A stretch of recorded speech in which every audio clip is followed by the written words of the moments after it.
Hello बच्चों, कैसे हैं आप। तो आज मैं आपको कराने जा रहा हूँ कक्षा 11वीं का जीव विज्ञान का तीसरा अध्याय है वनस्पति जगत, प्लांट किंगडम। तो चलिए शुरू करते हैं फास्ट ट्रैक रिवीजन के साथ।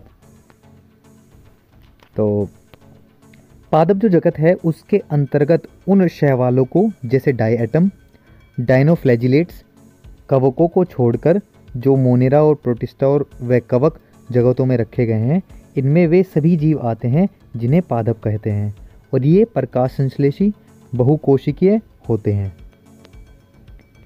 समस्त पादप, जितने भी पादप हैं, उनके अध्ययन को सुगम या आसान बनाने के उद्देश्य से जो पादप हैं उनको उनकी समानता, असमानता, रचना एवं जीवन चक्र जो है उसके आधार पर विभिन्न वर्गों में बांटा गया है।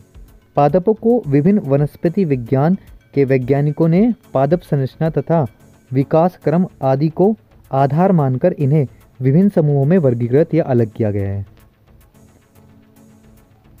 हचिंसन जो है उसने अपने वर्गीकरण में जो आवर्तबीजी पादप हैं, जो जिनका जो बीज होता है वो ढका हुआ होता है, वो उनको एक बीजपत्री यानी एक कवर एक मतलब एक पार्ट में, और जो द्विबीजपत्री है मैंने एक ही चीज़ एक बीज दो पार्ट में द्विबीजपत्री नामक दो उपसंघों में वर्गीकृत किया है। पादप जगत का सबसे पहले जो विस्तृत विज्ञान वर्गीकरण किया है वो A.W. आइकलर उसने दिया है, और जो आइकलर है उसने समस्त सारे जो वनस्पति जगत हैं उनको क्रिप्टोगेम्स अपुष्पीय पादप जो होते हैं तथा फेनरोगेम्स जो पुष्पीय पादप होते हैं उनमें विभाजित किया है। क्रिप्टोगेम्स जो होते हैं उसमें थैलोफाइटा जिसमें कवक, शैवाल, जीवाणु तथा लाइकेंस आते हैं, ब्रायोफाइटा तथा टेरिडोफाइटा। टेरिडोफाइटा में संवहन या वेस्कुलर क्रिप्टोगेम्स होते हैं, उनको रखा गया है। जबकि जो फेनरोगेम होते हैं उनमें जो आवर्त बीजी होते हैं जैसे एंजियोस्पर्म और अनावर्त बीजी जो जिम्नोस्पर्म होते हैं उनको रखा गया है। संघ ब्रायोफाइटा में उन पादपों को रखा गया है जिनमें जो संवहन उत्तक है उस वो तो नहीं पाया जाता परंतु भ्रूण पाया जाता है, भ्रूण जो उसमें विकसित होता है लेकिन संवाहक बंडल नहीं होता। ओस्टवर्ड टिप्पो की आधुनिक वर्गीकरण। जो ओस्टवर्ड टिप्पो हैं एक प्रसिद्ध वनस्पति वैज्ञानिक थे, और पादपों का आधुनिकतम वर्गीकरण है वो ओस्टवर्ड जो है टिप्पो ने सन 1942 में प्रस्तुत किया गया। इन्होंने वर्गीकरण की जो जातवृत्तीय जो पद्धति है उसके आधार पर पादप जगत को थैलोफाइटा यानी भ्रूण जिसमें अनुपस्थित होता है, एम्ब्रियोफाइटा जिसमें भ्रूण उपस्थित होता है, उसमें विभाजित किया। थैलोफाइटा में शैवाल, जीवाणु, लाइकेन तथा कवक को सम्मिलित किया गया है, जबकि जो एम्ब्रियोफाइटा होते हैं उसमें उसको पुनः संघ जो होता है एस्ट्रेकिएटा या ब्रायोफाइटा संवहन उत्तक अनुपस्थित होते हैं जिसमें, और ट्राइकियोफाइटा जो ट्रैकिएट हैं संवहन उस पर जो उत्तक होते हैं उसमें उपस्थित होते हैं जाइलम फ्लोएम, उसमें विभाजित किया गया है। टैक्रियोफाइटा जो होता है, टैकिएटा जो होता है पुनः उपसंघ जो है साइलोप्सीडा, लाइकोप्सीडा और स्पिनोप्सीडा तथा टेरिप्सोप्सीडा में विभाजित किया गया है। और जो उपसंघ है टेरोप्सीडा उसके जो वर्ग है उसको फिलिसिनी, फर्न यानी जिम्नोस्पर्मी एवं एंजियोस्पर्मी में वर्गीकृत किया गया है, जिसके अनुसार जो आवर्तबीजी पादप होते हैं उनको निम्न सात जगत उपजगत संघ, वर्ण, गण और कुल, वंश तथा जाति जो श्रेणी होती है उसमें वर्गीकृत किया गया है। अनावृति जो हैं बीजियाँ हैं उनमें जो वाहिनियाँ हैं उनका अभाव होता है तथा आवर्त बीजियों में ये उपस्थित होती हैं। R.H. वाइटेकर जो हैं उनके 5 जगत जो वर्गीकरण हैं उनके अनुसार जो पादप जगत होता है उसको शैवाल, ब्रायोफाइट्स, टेरिडोफाइट, जिम्नोस्पर्म यानी अनावर्त बीजी, एंजियोस्पर्म यानी आवर्त बीजी नामक प्रभागों में बांटा गया है, जिनका वर्णन आगे लिखित है यानी आगे बताया गया है। तो सबसे पहले शैवाल हरित लवक यानी इनमें हरित लवक पाया जाता है। ये स्वयपोषी होते हैं और इनको प्रकाश संश्लेषी पादप भी कहते हैं। ये मुख्यतः स्वच्छ जल में और लवणीय जल दोनों में पाए जाते हैं। कुछ शैवाल नम मिट्टी होती है या चट्टाने होते हैं उस पर भी पाए जाते हैं। शैवालों का जो आकार होता है, जो आकृति है उसमें विभिन्नता पाई जाती है, जैसे तंतुमय स्पायरोगायरा जो है उससे कॉलोनी युक्त जैसे वोल्वैक्स जो है जो कॉलोनी में पाए जाते हैं। शैवाल में मुख्यतः लैंगिक और अलैंगिक प्रजनन होता है। यूलोथ्रिक्स जो है उसमें लैंगिक समयुग्मी और स्पायरोगायरा में विषमयुग्मी प्रकार के प्रजनन होते हैं। आगे है शैवालों के प्रकार। तो शैवालों में पाए जाने वाले जो वर्णक रहते हैं, उन्हीं वर्णक जो होते हैं उन्हीं के आधार पर इन्हें 3 वर्णों में जो विभाजित किया गया है। तो जो पहला है क्लोरोफाइसी। क्लोरोफाइसी हरे शैवाल, इसमें पर्णहरिम यानी क्लोरोफिल जो होता है वो AB होता है, एवं जो कैरोटीनाइड्स होते हैं वो पाए जाते हैं इसमें। और इसमें जो संचित भोजन जो होता है वो पदार्थ स्टार्च यानी मंड में होता है, मतलब मंड है, और ये प्राय स्वच्छ जल में, रुके हुए जल में और समुद्री जल में पाए जाते हैं। उदाहरण के लिए क्लेमाइडोमोनास जो है और यूलोथ्रिक्स जो है ये इसके उदाहरण हैं। यूलोथ्रिक्स में मेखला तथा स्पायरोगायरम में सार्पिल आकार का एक हरित लवक पाया जाता है, हरित लवक का एक प्रकार होता है। फियोफाइसी यानी भूरे शैवाल, इनमें जो पर्णहरिम होता है, क्लोरोफिल जो होता है वो AC होता है, और B कैरोटीन नामक फ्यूकोजेंथिम पाए जाते हैं। और इस वर्ग के जो सदस्य होते हैं उनकी जो कोशिका भित्ति होती है उसमें एल्जीरिक अम्ल पाया जाता है। इनमें जो संचित भोजन होता है वो भोज्य मैनिटोल, लेमरीन, मंड व वसा होते हैं। और इनकी कुछ जो प्रजातियां होती है वो ठंडे समुद्र के जो ज्वार भाटीय क्षेत्र होते हैं उसमें भी उगती है। उदाहरण के लिए फ्यूकस और सारगासम जो है ये इसके उदाहरण हैं। राइजोरोडोफाइसी यानी लाल शैवाल, इनमें जो पर्णहरिम होता है वो AB पाया जाता है, अल्फा बीटा कैरोटीन इसमें पाया जाता है, एवं फाइकोबिलिन्स जो है वो पाए जाते हैं। फाइकोबिलिन्स जो हैं वो 2 प्रकार के होते हैं, लाल रंग के, और फाइको जो एरिथ्रिन्स जो होते हैं वो नीले रंग के फाइकोसाइनिन होते हैं। और इनमें जो संचित भोजन होता है, भोज्य पदार्थ जो होता है वो फ्लोरिडियम स्टार्च जो है उस मंड जो है वो होता है। और ये अलवण जिसमें नमक नहीं होता, ऐसे जल कुछ लवण जल में अधिकांश में पाए जाते हैं। और उदाहरण के लिए पोरफायरा और ग्रेसिलेरिया, पोलीसाइफोनिया आदि हैं। नोट, सभी जो शैवाल हैं उसमें क्लोरोफिल A तथा कैरोटीन पाया जाता है, ये कॉमन बात है। शैवाल की आर्थिक महत्वता क्या है? तो शैवाल की आर्थिक महत्व का निम्नलिखित है, मतलब जो अल्वा तथा पोरफायरा जो है उसको सलाद के रूप में, रोडीमेनिया पोमेटा को तंबाकू के रूप में, और पोरफाइसा परफेक्टा व पोरफाइसा अम्बिलिस्कस जो है उसको भोजन के रूप में प्रयोग किए जाते हैं। क्लोरेला और स्पाइरुलिना जो है उसमें अत्यधिक मात्रा में प्रोटीन पाया जाता है। अंतरिक्ष जो यात्री होते हैं उनके द्वारा इन्हें भोजन के रूप में प्रयोग किया जाता है। और क्लोरेला जो है उसका उपयोग प्रकाश संश्लेषी संबंधित अनुसंधानों में किया जाता है। शैवाल जो है उसका मानव जीवन में अत्यधिक महत्व पड़ता है, और इनसे विभिन्न प्रकार के जो उत्पादक हैं प्राप्त किए जाते हैं, जैसे ग्रेसिलेरिया से अगर जो है कुछ शैवाल वातावरण की नाइट्रोजन को ग्रहण कर भूमि में नाइट्रोजन स्थिरीकरण जो है करके भूमि को उपजाऊ बनाते हैं, जैसे नीलहरित शैवाल एनाबीना और नोस्टॉक। कुछ शैवाल जैसे एसिटाब्यूलेरिया जो है एक कोशिकीय हरी शैवाल होते हैं। केंद्रक तथा कोशिका द्रव्य के आपसी जो संबंध होते हैं उसकी खोज के प्रयोग किए जाते हैं इनसे, और यह सर्वप्रथम हैमरलिंग ने बताया था। सिफ्ल्यूरा जो है एक परजीवी शैवाल है जो चाय की पत्ती पर लाल कीट रोग फैलाता है, और नोस्टॉक तथा एनाबीना जल उफान उत्पन्न करते हैं। ब्रायोफाइटा, ये निम्न वर्ग के पादप हैं, और इनमें मूलाभास जड़ों के समान जो निकली संरचनाएं होती हैं, और जिससे पादप भूमि में स्थिर रहता है। ये पादप मतलब प्रथम भूमिय पादप होते हैं, और जिन्हें थैलोफाइटा या टेरिडोफाइटा के मध्य की कड़ी माना जाता है। इनकी जो शारीरिक संरचना होती है वो साधारण होती है, और ये संवहन उत्तक रहित होते हैं, इनमें नहीं होता संवहन उत्तक। स्वपोषी होते हैं, अपना खाना खुद बनाते हैं, इनमें पुष्प नहीं आता, और बीज भी नहीं होता, बीज रहित पादप होते हैं। और ये पादप जगत के उभयचर होते हैं, क्योंकि पानी में पाए जाते हैं और जल में भी रूप में जाने जाते हैं, क्योंकि जल और स्थल दोनों में वास करते हैं। इन्हें मुख्य 3 समूहों हेप्टिकोप्सिडा, एंथरोसिप्रोप्सिडा और ब्रायोप्सिडा में विभाजित किया गया है। ब्रायोफाइटा के लक्षण। ब्रायोफाइटा के लक्षण निम्नलिखित हैं। निम्न श्रेणी के जो बायोफाइटा होती है, जैसे लिवरवोर्ट, उसका जो शरीर होता है थैली जैसे होता है, थैलेनिमा होता है, तथा उच्च जो श्रेणी के जो ब्रायोफाइटा होता है जैसे कि मोस, ये एक मूलाभास मतलब मूल होती है लेकिन पूरी आभासी होती है, और तने और पत्तियों में विभाजित होता है, आभासी। कुछ जो ब्रायोफाइटस है उसमें पायरिनोइड्स जो हैं वो पाए जाते हैं, जैसे एंथ्रोसीरोस जो होता है वो। इनकी मुख्य अवस्था जो होती है युग्मकोद्भिद यानी गैमेटोफाइट, व द्वितीय अवस्था जो होती है वो बीजाणुद्भव या स्पोरोफाइट्स 2n होता है। इनमें भोज्य पदार्थ जो होता है वो मंड के रूप में संचेती मतलब मंड के रूप में होता है। और जो जनन होते हैं उन दो प्रकार के होते हैं, कायिक जनन भी होता है इनमें और लैंगिक जनन भी होता है। कायिक जनन जो होता है उसमें युग्मकोद्भिद जो होता है उसमें विखंडन होने से गैमा ट्यूबर तथा प्रोटीनिया द्वारा होता है। और जो लैंगिक जनन होता है वो विषमयुग्मी यानी ओगैमस जो होते हैं प्रकार से होता है।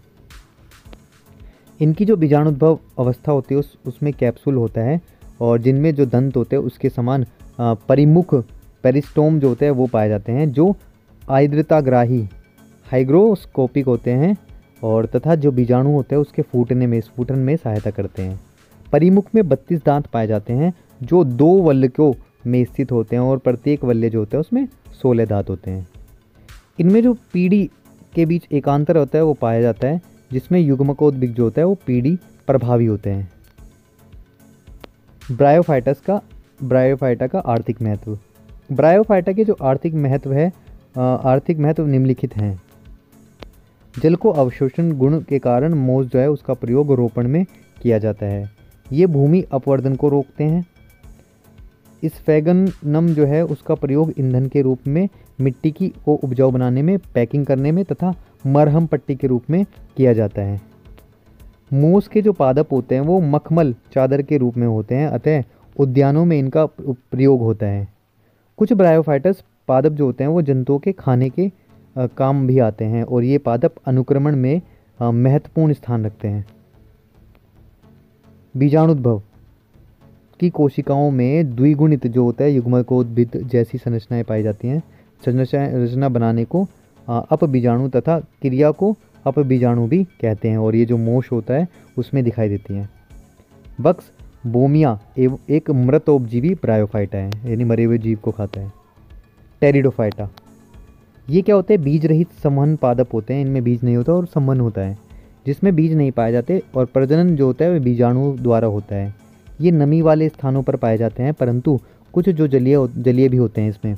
उदाहरण के लिए सिलेजिनेला और साल्विनिया जो है मार्सिलिया आदि ये उसके उदाहरण हैं। टेरिडोफाइटा के लक्षण। टेरिडोफाइटा के जो लक्षण हैं वो निम्नलिखित हैं।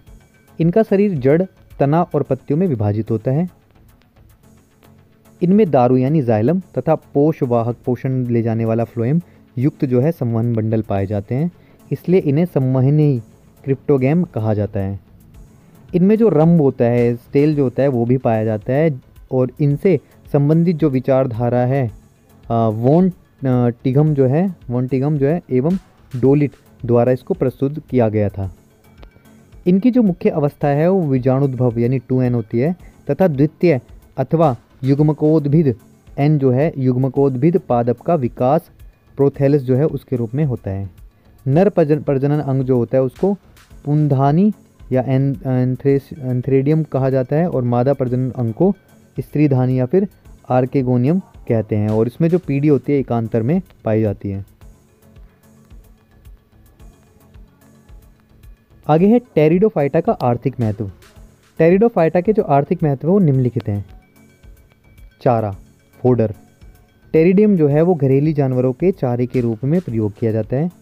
जैव उर्वरक या फिर बायोफर्टिलाइजर के रूप में एजोला तथा उपयोग उर्वरक के रूप में किया जाता है क्योंकि इसमें नील हरित शैवाल एनाबीना पाया जाता है। कीटनाशक पेस्टिसाइड्स के रूप में तो जो लाइकोपोडियम होता है उसकी अनेक जातियां जो है वो नाइट्रोजन युक्त रसायन एल्केलाइड्स जो है वो बनाती हैं और यह जो है विष का कार्य करती है। और मोस के जो वयस्क पादप होते हैं उनकी समानता फर्न के प्रेथेलस से की जा सकती है क्योंकि ये दोनों युग्मकोद्भिद हैं तथा इन दोनों में जनन अंग पाए जाते हैं। आगे है अनावृत बीजी पादप। अनावृत बीजी जो पादप होते हैं जिम्नोस्पर्म जो होते हैं वो बीजीय पादपों का एक उपसंग होता है जिसमें बीज तो बनते हैं परंतु वे बीज नग्न होते हैं, नंगे रूप से पादप में ही लगे रहते हैं। अर्थात उनसे विकसित जो बीज होता है वो किसी खोल, भित्ति या फल में बंद नहीं रहते होते और अंडाशय का जो पूर्ण अभाव होता है, इसमें अंडाशय नहीं होता पूरी तरह से, अतः जो फल होता है उसका निर्माण भी नहीं होता। ये पादप अधिकांशतः क्या होते हैं, उत्तरी गोलार्ध या ठंडे स्थानों पर पाए जाते हैं और इनमें से जो अधिकांश है सजावट योग्य पादप जो होते हैं, ऑर्नामेंटल प्लांट्स होते हैं, जैसे साइकस, पाइनस एवं इफेरडा आदि। साइकस जो है वो गिंगो बाइलोवा तथा सिकुआ नामक पादपों में को जीवित जो जीवाश्म है उसमें भी कहा जाता है। जेमिया पिग्मिया सबसे छोटा अनावृति शाखीय पादप होता है। अनावृति जो पादप है उसके लक्षण क्या हैं? अनावृत बीजी जो पादप हैं उसके मुख्य लक्षण निम्नलिखित हैं। पादप जो है वो सारे जो शरीर बीजाणु भव जो है स्पोरोफाइट जो है वो होते हैं, जिनमें जड़, तना तथा पत्तियां पाई जाती हैं। ये मरुद्भिद स्वभाव के भी होते हैं और इनमें धसे हुए रंध्र शुकन स्टोमेटा उपस्थित होते हैं। तने में वाहिकाएं वेसल्स व सह कोशिकाएं कंपेनियन सेल्स पाई जाती हैं। गण निटेल्स जो है उसके सदस्यों को छोड़कर इस मतलब बाकी में नहीं पाई जाती। उदाहरण साइकस। ये बहुवर्षीय और कास्टीय वुडी होते हैं और साइकस जो है उसमें कास्ट विरल दारुल कस्ट या फिर मैन ऑक्जेलिक वुड होती है और पाइनस में सघन दारुल कास्ट होती है, पाइकोनोक्सी वुड पाई जाती है, मतलब कठोर। साइकस की जो पत्ती होती है वो पार्श्व सिरा टाइप की होती है, संरचना उसमें होती है उत्तक में, और इनका जो कार्य होता है करती है। नर साइकस जो है उसकी बीजाणुधानी जो होती है उसमें लघु बीजाणु बनते हैं और ये परागकण त्रिकोशीय अवस्था में 3 कोश वाली अवस्था में पाए जाते हैं।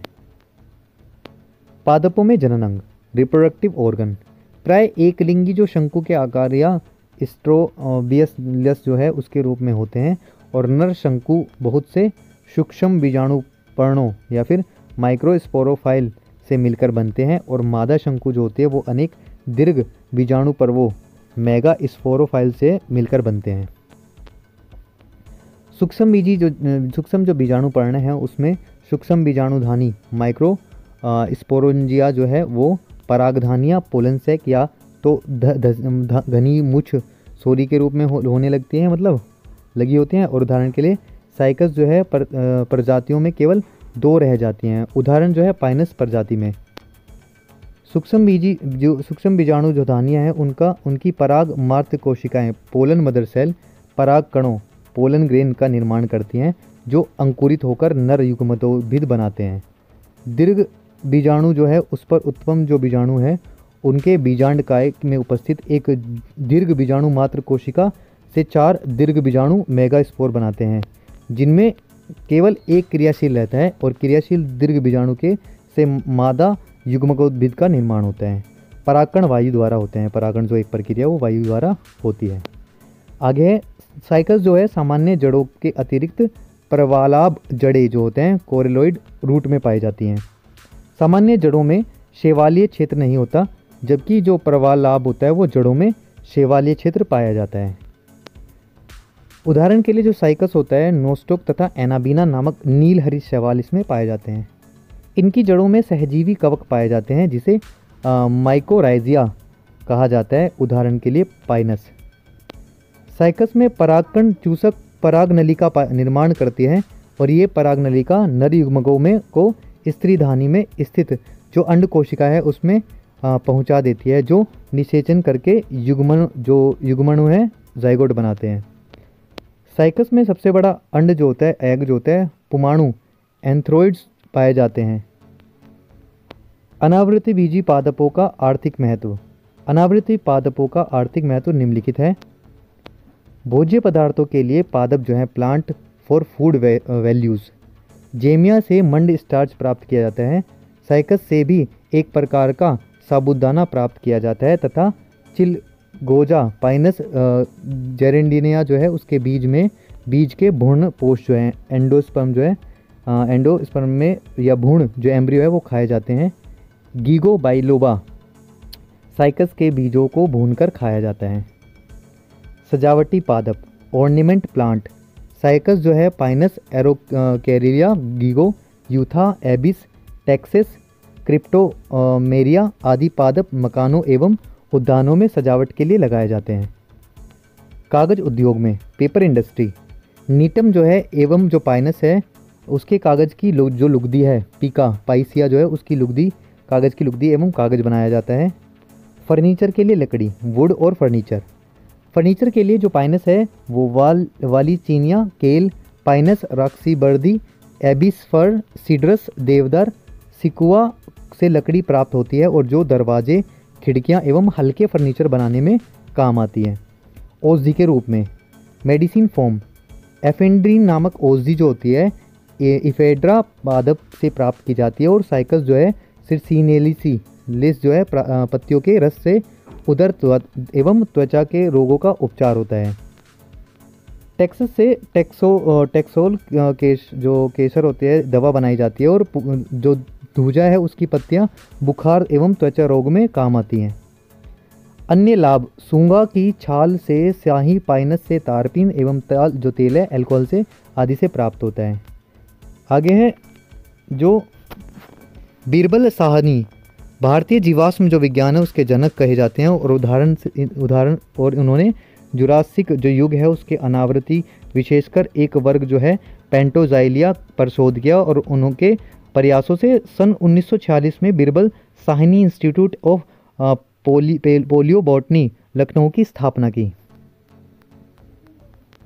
आवर्तबीजी पादप, आवर्तबीजी जो एंजियोस्पर्म पादप होते हैं वो प्राय पुष्पीय पादप होते हैं, उनके नाम से भी इन्हें जाना जाता है और यह पादप जगत का सबसे बड़ा समूह है।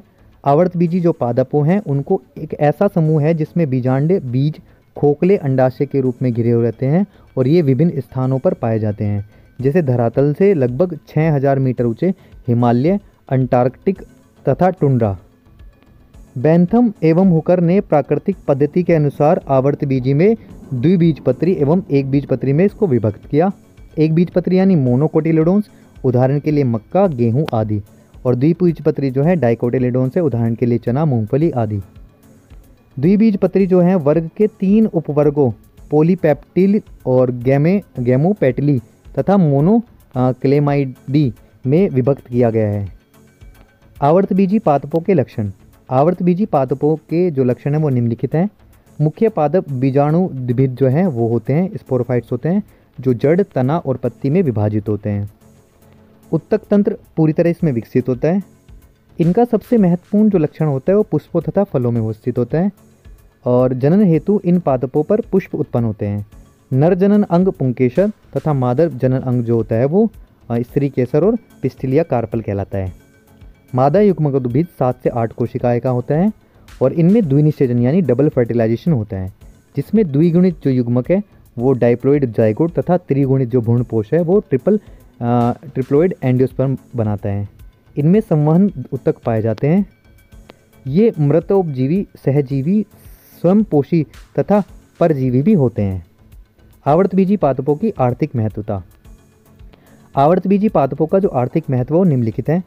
भोज्य पदार्थों के लिए पुष्पी पादपों के द्वारा अनेक प्रकार के खाद्य पदार्थ जैसे अनाज, दाल, सब्जियां और फल प्राप्त होते हैं। औषधि के रूप में इन पादपों के द्वारा अनेक महत्वपूर्ण औषधियों का निर्माण किया जाता है, जैसे इकाइनाटा नामक औषधि जो है वो एकोनिटम नेपल्स में आदि। फर्नीचर के लिए इनका जो उपयोग होता है वो फर्नीचर बनाने के लिए भी किया जाता है।